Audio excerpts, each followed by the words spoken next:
لو بتشتغلي كروشيه وعايزة أفكار سريعة ومن غير مجهود كبير وكمان تقدري تبيعيها، الفيديو ده ليكي.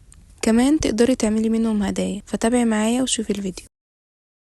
أول فكرة معانا وهي الميداليات من أسرع الحاجات في الكروشيه، بتخلص في وقت قليل جدا، تنفع هدايا، تتعلق في مفاتيح وشنط، والناس بتحبها عشان شكلها لطيف وسعرها بسيط.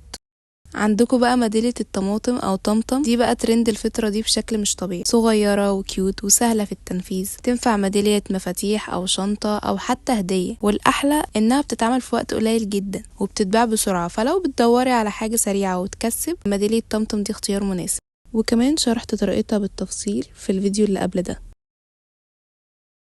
في كمان شكل وهي ميدالية الكرز، من الحاجات اللي شكلها شيك رغم بساطتها، خفيفة وبتدي تاتش حلو لأي شنطة، شكلها بناتي وكمان ستايل خروج وسهلة التنفيذ. شرحت برضو طريقتها في القناة. في كمان ميدالية دوار الشمس دايما بيشد العين، ألوانه مبهجة وشكله مميز، فالميدالية دي مناسبة للي بيحبوا الحاجات المختلفة وتنفع هدية لطيفة جدا وبتتباع حلو، وأصلا الميدالية دي كنت بعملها هدية. تاني فكرة وهي فاصل كتاب، طبعا اللي بيحبوا القراية هيحبوا الحاجات دي جدا. ده فاصل نبتة على شكل نبات، يعني مكون من سلاسل، والشكل اللي فوق اللي على شكل نبتة ده سهل جدا برضو، وقبل كده شرحته على القناة، هسيبهولكوا فوق تقدروا تشوفوه، هيبقى مناسب جدا للناس اللي بيحبوا الحاجات الهادية اللطيفة اللي مش بتاخد وقت خالص. وده شكل تاني برضو للفواصل اللي انا عملتها. بعد كده هنتكلم عن التوك من المشاريع المربحة جدا، ده شكل كده من الأشكال، ودي التوكة العادية عملتها بلونين عادي. ربطة الشعر دي بقى أكتر حاجة أنا بحبها، دي عبارة عن توك ورد، سهلة جدا، وقبل كده شرحتها في القناة وعجبتكم جدا، يمكن انتوا أصلا عرفتوني منها، فعشان كده هي مقربة لقلبي يعني. تنفع مشروع للبيت، شفت ناس قبل كده بتعملها وبتبيعها، بتنفع كمان مع كذا ستايل، ممكن تلبسيها في البيت عادي، ممكن لو مثلا عندك خطوبة او كده تلبسيها كتوق، هي حاجة مختلفة بس لذيذة جدا وحلوة للي بيحبوا البساطة. وده برضو نوع من التوك، يعني هو عامل زي بندانة كده بس شكلها لطيف خالص، دي برضو فكرة. في بقى اللي هي التعليقات، دي بتصنف من الميداليات شوية، بس هي بتختلف انك انتي بينفع تستفادي منها، انك انتي مثلا ممكن تحطي الليبستيك بتاعك او الليب بالم بتاعك فيها، عكس بقى الميدالية العادية اللي بتعمليها للمفاتيح والشنط انتي بتعلقيها للزينة، انما دي ممكن تستفيدي منها. بشوف عليها طلب برضو، وطريقتها سهلة جدا، مشروحة برضو على القناة، هسيبها لكم فوق كالعادة.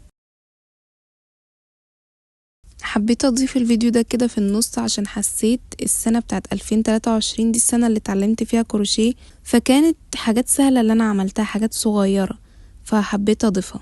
مشاريع سهلة فتنفع اكتر حاجة للمبتدئين والناس اللي حابين يفتحوا مشروع بس عايزين حاجات سهلة وصغيرة. وده جراب للفون، وينفع شنطة للفون برضو في نفس الوقت.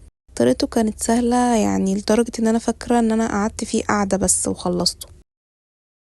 في بقى بوك الكوينز ده اللي على شكل وردة، شكله لطيف خالص، كنت هنا بصور لكم وانا بحط فيه الفضة اللي معايا، ممكن تعلقيه على شنطة زي ما انا ما عملت هنا كده، او تبيعيها مثلا مع محفظة زي اللي انا بوريها لكم دلوقتي دي. انتوا عارفين ان المحفظة دي كانت تاني حاجة اعملها في الكروشيه وانا مبتدئة، جبت خيط عادي جدا وابرة 4.5 وبعدين قعدت اشتغل عليها، اسهل من كده مفيش. هوريكم برضو اشكال تانية من المحفظات، في الشكل اللي هو المربعات ده، تعملي مربعات كده من ورا شكل سادة، برضو طريقتها سهلة، وكانت دي تاني محفظة اعملها وخامس فيديو انزله على القناة. دي تعتبر اسهل نوع فيهم وسيمبل جدا. من الحاجات اللي بتخلص في قاعدة برضو الجوانتي اللي بيكون من غير صوابع ده، انتي ممكن تعمليه سادة عادي، بس انا حبيت اعمل فيه اشكال كده، مكانش معايا خيطين نفس اللون فحبيت اعمله بشكل مختلف، ده لون وده لون. بعد كده معانا فكرة الكوسترات دي بقى من أسرع المشروعات اللي ممكن تبتدي بيها وتخلصي دستة كاملة في يوم واحد. بكرة خيط واحدة هتعملك طقم كامل، ممكن تعمليه لوحده أو هو مع الشكل كده تعمليه في المج، هيبقى تحفة بصراحة. آخر حاجة هتكلم عليها هي الحاجات الأمجرومي الصغيرة دي مطلوبة جدا بشكل كبير. الشكل ده كان أول حاجة عملها أمجرومي، كنت مسميها طمطم، وممكن كمان تعملي منهم اشكال كتيرة زي الكتكوت دوت والحاجات العسولة اللذيذة دي، في كذا شكل، وفي منهم برضو الاخطبوط برضو كان طالع ترند برضو، فبيبقى لطيف كهدية وممكن يتعمل بأشكال كتير حسب الطلب، ومش لازم يكون كبير عشان يتباع. وبس كده، هي كلها افكار بسيطة بس بتفرق. لو انتي مش متعلمة كروشيه ونفسك تتعلمي وتبيعي، انصحك تتابعي سلسلة المبتدئين اللي انا عملتها على القناة. بدأت من اول مسكة الابرة والخيط لحد الغرز. الموضوع بسيط بس محتاج صبر.